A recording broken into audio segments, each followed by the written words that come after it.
Bonjour à tous et bienvenue pour cette vidéo où je vais vous parler de l'énergie de la pleine lune de mercredi prochain, donc le 12 février. Il y a pas mal de choses à dire et déjà si vous sentez des tensions et l'énergie électrique, c'est normal. Franchement, c'est vraiment hyper intense, c'est pas évident pour tout le monde, en tout cas pour moi. Voilà, il y a des choses qui sont pas forcément faciles. En fait, le soleil là en ce moment, il est dans l'énergie du Verseau et il est coloré par l'énergie mercurienne et de Xérès parce que c'est une conjonction. Donc je vais en parler et expliquer ce que ça vient donner. Et c'est une pleine lune parce que la lune est dans l'énergie d'en face, donc elle éclaire l'énergie du lion. Donc déjà le soleil il est en exil parce que le soleil lui, son énergie à la base c'est là où est la lune, vous voyez, dans l'énergie d'en face. Donc ils sont vraiment en train de se parler et de se faire comme un ricochet. Pourquoi? Parce qu'en fait l'énergie du lion c'est l'énergie de l'ego, c'est dans la disharmonie du lion, souvent on va critiquer et juger l'énergie du lion parce que c'est quand on est dans une énergie où on a envie d'être admiré. Vous voyez, c'est je suis sur scène et je veux qu'on m'applaudisse, je veux qu'on m'admire, je veux la gloire, voilà. C'est le soleil dans le sens égotique qui viendrait justement se dire j'existe que parce qu'on m'applaudit, alors qu'au contraire l'énergie du lion, lui c'est le rayonnement dans toute sa splendeur et c'est du coup le soleil créatif, il rayonne, il illumine et puis il fait rayonner les autres. Donc c'est vraiment une énergie qui est magnifique quand justement elle est bien équilibrée. Et pour être bien équilibré, qu'est-ce qu'il faut? Il faut qu'il intègre l'énergie du Verseau. Et l'énergie du Verseau, c'est quoi? C'est le collectif. Donc vous voyez le lion, c'est moi je et mon rayonnement, et le Verseau c'est le collectif. Donc, vous voyez par exemple, si on prend un chanteur qui serait dans la problématique lion-verseau, s'il est dans la disharmonie du lion, en fait il veut être chanteur parce qu'au fond ce qu'il veut c'est être reconnu, c'est être admiré, c'est être applaudi. Alors que s'il est dans une énergie lion-verseau qui est bien équilibrée, il va vouloir être chanteur parce que c'est ce qu'il vient donner au monde, parce que c'est ce qui lui donne, c'est un élan naturel et en fait c'est sa contribution au monde justement. Donc la contribution au monde, c'est l'énergie Verseau. Donc c'est parce que je viens diffuser ça et je viens donner ça au monde. Donc là en ce moment c'est ce qu'on est en train de travailler, c'est-à-dire que le soleil il est dans cette énergie Verseau, la société, comment est-ce que tu fais groupe, comment est-ce que tu fais corps, quelle est ta place dans la société, et en même temps la lune, donc la pleine lune, la lune en face elle dit mais toi quel est ton rayonnement, en quoi est-ce que toi tu contribues à la société, quelles sont tes compétences, quelle est ta chaleur, sans que ce soit forcément une action, sans que ce soit forcément via un métier, mais c'est vraiment toi, ta personne, ne te perds pas, ne t'oublie pas, parce que l'énergie Verseau, elle peut être je me sacrifie, je ne suis plus personne, au nom de la société. Mais en même temps, l'énergie Verseau, elle nous parle aussi d'autre chose, elle nous parle aussi de liberté quand même. Donc, comment est-ce que je peux rester moi-même tout en étant libre, ne pas me marginaliser, mais ne pas non plus annihiler ma personnalité, parce que l'ego, ça parle de ça. C'est pas forcément l'ego, il est ni positif ni négatif. Il est neutre, mais s'il est utilisé dans une énergie lion qui aura besoin de se faire valoir, qui aura besoin du regard de l'autre et qui va dire moi je suis meilleur et moi regardez, vous voyez cet ego qui du coup n'est pas équilibré, là la lune elle va venir éclairer ça et elle va dire mais regarde à quel endroit est-ce que tu as besoin de te valoriser, tu as besoin d'avoir raison, tu as besoin peut-être d'être admiré, peut-être que tu as besoin de te sentir valorisé, tu as besoin de reconnaissance et donc va le chercher plus en toi et va voir que en fait le soleil il n'a pas besoin de reconnaissance. Il n'a pas besoin qu'on l'applaudisse, il est le soleil. Et donc la lune, elle vient t'éclairer ça, elle vient dire mais regarde, tu as déjà tout en toi, tu as déjà les trésors en toi, tu es déjà ce soleil. Donc ne va pas le chercher chez d'autres personnes dans la société par exemple, dans l'énergie Verseau et te comparer, libère-toi de cette comparaison. Et plutôt viens juste sentir que tu as ta place et que tu fais partie de cette société. Donc voilà, sans vouloir te marginaliser et sans non plus t'oublier et te fondre dans cette société. Alors le soleil, comme il est proche de Mercure, bon Mercure est jamais très loin, mais là ils ont une conjonction à 2 degrés près et donc il est conjoint à Xérès à 1 degré près. Donc Cérès, on en parle pas forcément tout le temps parce que donc c'est un astéroïde maintenant, elle est plutôt considérée comme une planète naine, mais peu importe. Xérès, elle nous parle de sacrifice, elle nous parle d'énergie qui est dévouée et aussi elle peut vraiment avoir une forte résonance chez les mères ou dans votre capacité à chacun et chacune d'être nourricier ou nourricière. Dans le sens, à quel point je me sacrifie donc pour élever mes enfants, à quel point je me sacrifie pour mon entreprise, à quel point je me sacrifie pour la société, à quel point je me sacrifie pour un groupe. Voilà, évidemment ça c'est propre à chacun et ça va dépendre dans quelle maison est votre énergie Verseau et les planètes qui se jouent tout autour. Mais là, de manière globale, c'est est-ce qu'il y a des choses que moi je suis en train de sacrifier pour le bien commun, et à quel moment est-ce que c'est juste ou pas? Mais on peut se poser la question. À quel moment est-ce que, je sais pas, oui, je vais vouloir donner de moi. L'énergie du lion, elle est dans la générosité aussi. Mais du coup, est-ce qu'il y a des endroits où en fait, non, j'ai envie de garder pour moi, et du coup, je serai dans quelque chose de plutôt égoïste, avec des peurs de manquer, parce qu'on va voir qu'il y a la relation à l'argent aussi qui est beaucoup travaillée en ce moment. Voilà, j'ai peur de manquer, je veux garder mon argent, j'ai peur de perdre de l'argent, parce que cette pleine lune, elle est en carré à Uranus, qui est toujours en Taureau, bien évidemment. Pas évident, et c'est pour ça que je disais, si vous sentez des tensions nerveuses, des choses électriques, c'est normal. Moi, je sens déjà fort cette énergie. Uranus, c'est l'énergie de l'électricité, des imprévus. Donc, il y a des imprévus, il y a des choses auxquelles on ne s'attendait pas, il y a des changements. Et si on est initiateur de ces changements, c'est super. Si on vient justement changer nos croyances, changer notre manière d'être, changer justement peut-être notre place dans la société, ou changer comment est-ce qu'on a envie de contribuer au monde, ou on vient juste faire des prises de conscience, parce qu'on vient aussi transformer nos croyances sur la société, sur notre place dans la société. Toutes les croyances, ça va être les phrases toutes faites, vous voyez. Donc les phrases toutes faites, on n'a pas tout ce qu'on veut dans la vie, par exemple. Bon bah voilà, ça c'est une croyance. Tiens, je peux peut-être libérer cette croyance, parce que si justement j'ai envie de générer de l'abondance, si en moi j'ai la croyance qu'on peut pas tout avoir dans la vie, peut-être qu'il y a des choses que finalement j'arrive pas à obtenir, parce que ça vient bloquer. Si j'ai envie d'avoir de l'argent et que j'ai la croyance que les riches sont tous égoïstes et ce sont des mauvaises personnes, ça va être difficile pour moi d'attirer à moi de l'argent, parce que je me considère comme quelqu'un de généreux, ou je ne veux pas me considérer comme quelqu'un d'égoïste. Donc si j'ai la croyance que les riches sont égoïstes, voilà, ce sont des croyances qui peuvent rentrer en blocage.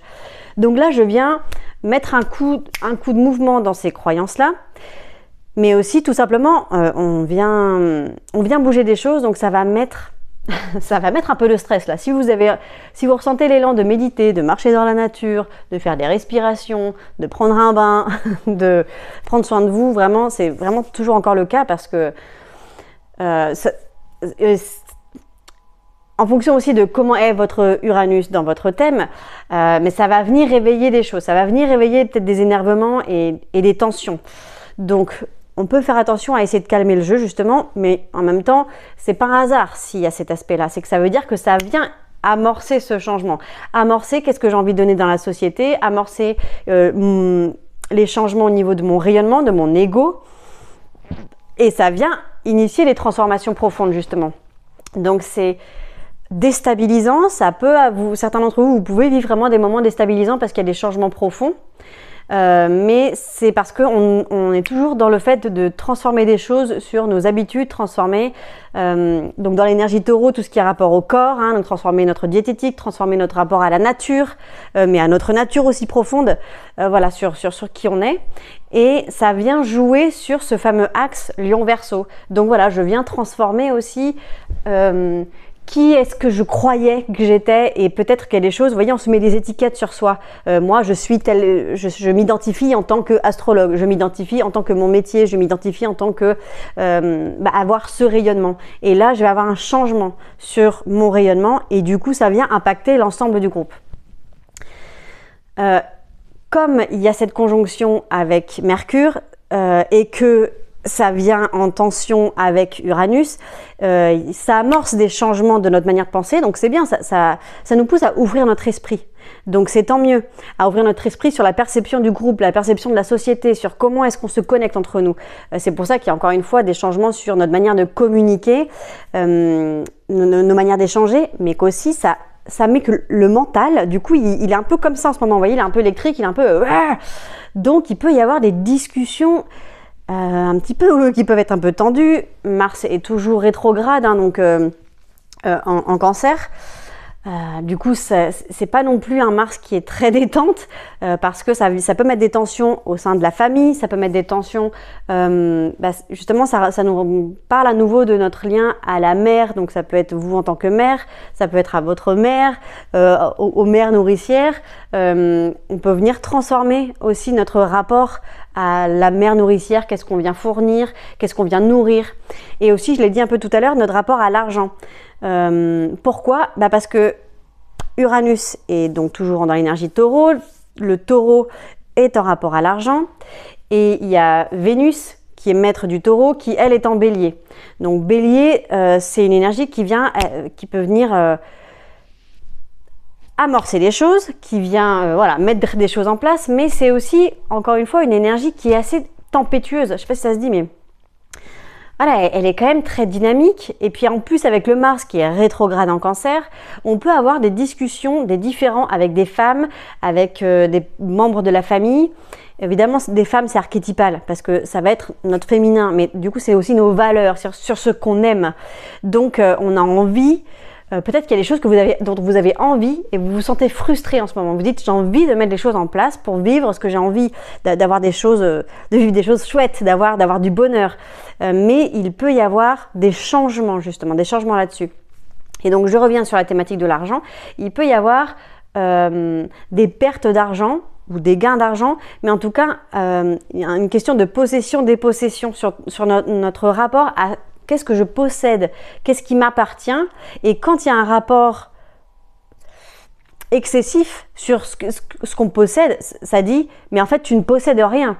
Donc, lâche, parce que si tu t'accroches trop en disant c'est à moi, ça m'appartient, à ce moment-là, on va te permettre de tout perdre. Et ça va peut-être être un désappointement pour toi, mais c'est pour que tu te libères. Au final, c'est quand on perd tout qu'on retrouve l'essentiel. Mais il n'empêche que c'est très désagréable et déstabilisant. Mais du coup, c'est pour dire qu'on vient aussi transformer ce rapport à nos possessions, aux biens et justement se libérer du fait que, vous voyez, on pourrait être comme des humains qui sont très individualistes et voilà, qui veulent avoir des choses, avoir des objets. Je crois que en possédant des choses, je vais obtenir le bonheur. Et du coup, ça nous dit, je te fais perdre tout parce que comme ça, ou perdre en tout cas, parce que comme ça, tu transformes ton rapport à la possession et à ce que tu crois et au rapport que tu fais entre être heureux et posséder les choses. Voilà, donc ça nous vient parler de ça. Le premier maître du Verseau, le maître traditionnel, c'est Saturne. Donc Saturne, il est toujours dans l'énergie Poisson. Et là, pour cette pleine lune, il fait un trigone à Mars, qui est toujours rétrograde en Cancer. Donc c'est aussi une belle pleine lune pour toujours prendre soin de soi, mais aussi avoir des moments d'introspection, de retour à soi, de retour à ce qui nous fait du bien. Par exemple, si vous avez envie d'écrire vos pensées, je suis un peu toujours dans ce même délire, mais de faire des petits gestes pour soi, parce que avec cette énergie-là et aussi l'énergie d'Uranus en Taureau, prendre soin du corps, c'est vraiment un moment opportun là si vous voulez faire des cures de quelque chose, mais aussi juste de mettre en place des rituels qui vous font du bien, c'est un moment qui est opportun pour ça. Mais aussi, vous voyez, des vieux dossiers qui n'étaient pas réglés. Et là, c'est un moment pour régler ça, pour régler des vieux dossiers. Voilà, c'est vrai que ce Saturne en trigone à Mars, il va nous aider à calmer un peu le jeu.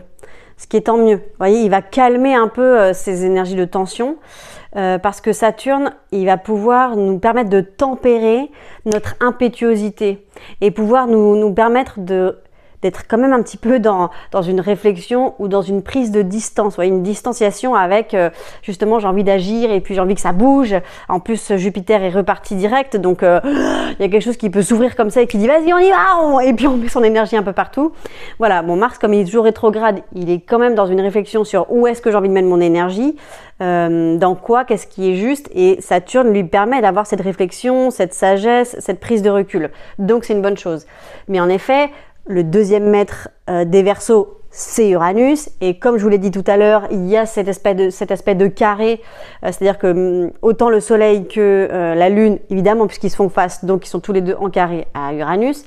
Et Uranus, comme c'est la planète de l'électricité, des imprévus, des choses qui bougent, bah forcément, ça vient contrecarrer, mais en même temps, ça vient du coup équilibrer aussi cette énergie qui va venir mettre des imprévus. Donc là, un conseil, si je peux me permettre, ce serait si vous pouvez être à l'initiation des changements, c'est tant mieux, parce que du coup ça vous permet de moins les subir. Donc initier des changements, que ce soit dans votre vie, vraiment très concrètement, ou alors initier des changements sur votre manière de penser, de vous dire ok, il y a peut-être des choses où j'ai des rigidités, peut-être que là je peux libérer ça sur ce que j'ai envie de donner aux autres, au monde, sur ma place, et sur mon rapport à mon corps, sur comment est-ce que je chéris aussi mon corps, quelle est ma relation à la nature, sachant que je fais partie de la nature, on a tendance à séparer et dire il y a la nature et il y a les humains, mais on fait partie de cette nature, donc quel est le rapport à ma nature, mon authenticité, quel est mon rapport donc aux animaux, à l'environnement et cette connexion-là. Et quel est aussi du coup mon rapport à la possession? Est-ce que j'ai envie de garder? Est-ce que j'ai peur de manquer? Quel est mon rapport à l'argent? Et est-ce que je suis fluide avec ça? Est-ce que j'ai des croyances en lien avec ça, avec l'argent, avec ce que je suis censée donner, garder? À quel endroit est-ce que peut-être que je monte du doigt, je sais pas moi, les pauvres, les riches, ceux qui ont tel impôt, ceux qui n'ont pas tel impôt? Est-ce qu'à un moment donné, je suis en train de projeter à l'extérieur quelque chose, mais qui en fait me montre une insécurité intérieure, qui sont des phrases, et je vous parle de phrases parce que c'est ce fameux carré à Mercure qui sont du coup aussi nos croyances et nos programmations mentales. Donc toutes les phrases qui disent voilà, ceux qui ont de l'argent sont comme ça, ceux qui n'ont pas de l'argent sont comme ça, dans la vie l'argent on le gagne comme ça, et voilà, tout ça, toutes ces phrases toutes faites, c'est un moment pour les voir, déjà pour s'en rendre compte. Et puis, si vous vivez des expériences là en lien avec l'argent ou en lien avec les possessions, c'est pour vous montrer, regarde, là tu as une croyance là-dessus, regarde, tu as une rigidité là-dessus, et voilà, mets-le en lumière et puis libère ça pour prendre conscience de ton pouvoir personnel justement. Aussi, cette énergie Verseau, elle est quand même toujours teintée de Pluton, puisque Pluton, vous voyez, en fait, il est rentré dans l'énergie du Verseau, et donc c'est comme si, vous savez, comme si quand vous mettez un sachet de thé dans un verre d'eau. Le verre d'eau, c'est l'énergie Verseau, et le sachet de thé, c'est Pluton. Donc, en fait, toute l'énergie d'eau de Verseau, elle vient être teintée de cette énergie plutonienne. Et Pluton, il transforme complètement, mais il transforme, il y va, c'est-à-dire que c'est pour ça qu'on l'associe à la mort, mais c'est une mort symbolique dans le sens, en fait, nous, en tant qu'être humain, quand on a peur, on a tendance à vouloir figer. Vous savez, il faut que ce soit pour toujours. Voilà, on va être ensemble pour toujours, pour toute la vie. Alors que Pluton, lui, il est le cycle de la vie, et les feuilles de l'arbre, à un moment donné, elles tombent, et l'arbre ne résiste pas en se disant « Mon Dieu, c'est horrible, mes feuilles sont tombées ». Non, c'est naturel. Et donc, les feuilles vont venir nourrir la terre, etc., etc. Et puis, ça va repousser l'année d'après. Donc, Pluton, il vient faire mourir ce qui doit mourir. Et si c'est pas la mort, c'est juste, il vient transformer pour qu'on puisse, ensuite, ça puisse nourrir ce qui doit être nourri, et puis autre chose va grandir. Donc, Pluton est en train d'imbiber, d'infuser dans cette énergie Verseau, donc de transformer notre rapport à la société, notre rapport aussi à la liberté. C'est quoi être libre au fond pour vous? C'est quoi être libre? Quelles sont nos croyances par rapport à ça? Et comme il y a aussi, justement, il y a l'énergie mercurienne, c'est dans notre mental. Est-ce que finalement, tu n'es pas prisonnière de tes croyances? Est-ce que tu n'es pas prisonnière de ce sentiment qu'il faille se sacrifier au nom de quelque chose? Ça vient poser des questions là-dessus, et puis ça vient éventuellement montrer à quel endroit est-ce que tu es rigide. Et quand tu vis un conflit, quand tu vis une problématique par rapport à quelque chose, plutôt que de le voir comme une difficulté céleste ou quelque chose de karmique, essaye plutôt de le voir comme un cadeau sur une lampe torche qu'on vient montrer pour dire « Regarde, là tu as des peurs, là tu as des rigidités. » Et vois-le et fais-le évoluer pour ensuite, toi, être davantage auteur, autrice de ta vie. Donc, Pluton dans cette énergie Verseau est en carré avec la lune noire vraie en Scorpion. Donc, cet aspect-là, moi je le vois un peu plus global, dans le sens où ça va venir montrer des choses qui étaient cachées, mais ça peut être en tout cas, je le vois vachement sociétal, quoi. C'est-à-dire que là c'est un moment, la pleine lune, où il y a peut-être des choses qui vont être mises au goût du jour et qui étaient cachées, parce que c'est les ombres du scorpion. Vous voyez, le scorpion, c'est vraiment celui qui vient montrer la noirceur. Mais c'est pas lui qui apporte la noirceur, c'est lui qui la met en lumière. Donc grâce à l'énergie scorpion, on arrive à faire ressortir tout ça. Donc il y a peut-être des choses qui peuvent ressortir et qui viennent impacter l'énergie Verseau et donc la société, ou qui viennent toucher notre sentiment de liberté, la sensation d'être peut-être donc nos prisons intérieures, hein, quelles sont les choses qui nous font peur et qui nous donnent la sensation d'être emprisonnés, bloqués quelque part, ou peur d'être libre. Parfois, on a aussi des peurs, ça peut paraître fou, mais oui, il y a des endroits où on a peur d'être libre finalement. Donc, quelles sont nos propres prisons intérieures, justement? Donc pour cette pleine lune, ce qui est important de retenir, c'est déjà les énergies qui peuvent être vraiment tendues, donc de sentir que vous pouvez être tendu ou qu'il y a des personnes autour de vous, selon s'ils ont un Uranus un petit peu qui vient être agité, ça va venir les agiter, donc on essaye de prendre du temps. Si c'est possible pour vous de mettre vraiment en place des activités qui permettent de calmer la tension, vraiment moi j'en fais beaucoup là en ce moment, j'en ai besoin. Donc vraiment de calmer le jeu, de faire des temps de méditation, de pause, ça peut vraiment être quelque chose de bénéfique. Avec cette remise en question de qu'est-ce que je viens rayonner, est-ce que j'ai des attentes par rapport aux autres, est-ce que j'attends de la reconnaissance de la part des autres, est-ce que j'attends un regard, est-ce que j'attends de la gratitude, est-ce que j'attends qu'on me mette en lumière, et là ça va être révélé pour que moi je le puise en moi, pour ne plus avoir ce besoin extérieur. Donc à quel endroit est-ce que moi j'ai la sensation de ne pas exister, de ne pas vivre, de ne pas avoir de valeur? Et ça je vais le guérir et le mettre en lumière pour ne plus être en recherche extérieure, mais l'émaner de moi-même. Donc voilà.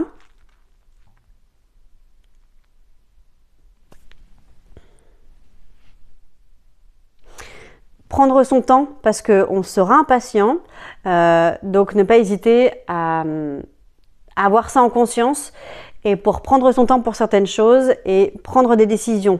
Mais comme Mars est rétrograde avec ce trigone à Saturne, on peut faire confiance dans le fait que soit vous allez avoir une personne extérieure qui va vous donner conseil et qui incarnera cette énergie saturnienne, donc ce grand sage intérieur qui va venir calmer et donner les bonnes directives à Mars, on espère. Voilà ce que je peux vous dire pour cette pleine lune. Je vous dis à bientôt.